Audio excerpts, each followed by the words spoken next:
In 2025, anime did what Hollywood thought impossible.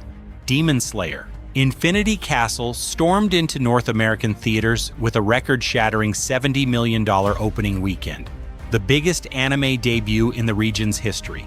A modest $20 million budget became one of cinema's most profitable launches, sending shockwaves through the industry. The message is clear: anime is no longer niche. It's here, and it's rewriting the rules. For Sony and its anime distributor Crunchyroll, this victory was more than financial. It was a declaration. Anime is now a global powerhouse, fully capable of competing with Hollywood's biggest spectacles. And for an industry weighed down by ballooning budgets and uneven returns, Infinity Castle offers a new model for success.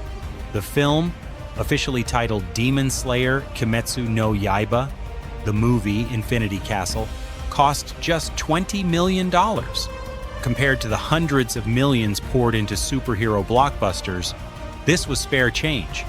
Yet the return was massive: $70 million in 3 days, driven by loyal fans, word of mouth, and a cultural wave that had been building for years. Box office columnist Scott Mendelson admitted the debut beat his expectations. He predicted $60 million, but was surprised by the final number. Mendelson reflected, "Even with all signs looking solid, I felt I was being bullish, expecting $60 million. The $70 million debut implies plenty of fans waited until the weekend, or simply walked in curious about the hype. Brandon Katz, director of insights at Greenlight Analytics, was less surprised. His team's data already projected a breakout between $67 and $82 million. Katz explained, "Demon Slayer's performance this weekend was not a surprise if you were looking for the right breadcrumbs. Its ability to supercharge an underserved audience boosted our projection to $67 to $82 million by Thursday morning." He also pointed to the film's widening appeal. Unlike earlier anime releases, the audience split more evenly between men and women. This showed that Demon Slayer was moving beyond its core fan base and embedding itself into mainstream culture. For Hollywood executives, the message is clear: anime is big business, and it doesn't need the old formulas. Yes, the English dub featured big names like Channing Tatum and Rebecca Wang, but success didn't depend on celebrity casting, red carpet premieres, or endless press tours.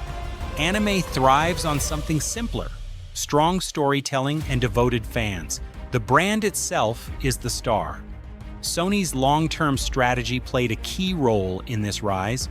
In recent years, the company acquired Funimation, Crunchyroll, and the Alamo Drafthouse theater chain.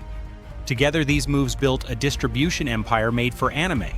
With Crunchyroll, Sony controls the leading anime streaming and theatrical platform in the West. With Alamo, it owns premium venues designed for fan-driven experiences. As Katz put it, by acquiring Funimation and Crunchyroll, Sony has hoovered up a massive portion of the Western anime market. Crunchyroll is the most underrated investment in recent media history. Sony's purchase of Alamo Drafthouse also provides valuable real estate for its continued push into theatrical anime. The success of Infinity Castle also fits into a bigger shift. Hollywood is facing superhero fatigue. Reboots and sequels no longer guarantee success. Meanwhile, non-traditional films are thriving. Taylor Swift's Eras Tour, Beyoncé's Renaissance, Lin-Manuel Miranda's Hamilton, all proved that audiences are hungry for new kinds of theatrical experiences.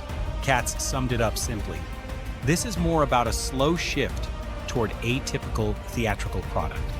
But Infinity Castle is just the beginning. The movie launches a 3-part finale, adapting the last arc of Koyo Haruguchi's manga. The stakes are high for both the story and the franchise. Can these films surpass the global success of Mugen Train, the 2020 sensation that became the highest-grossing anime film of all time? That remains to be seen.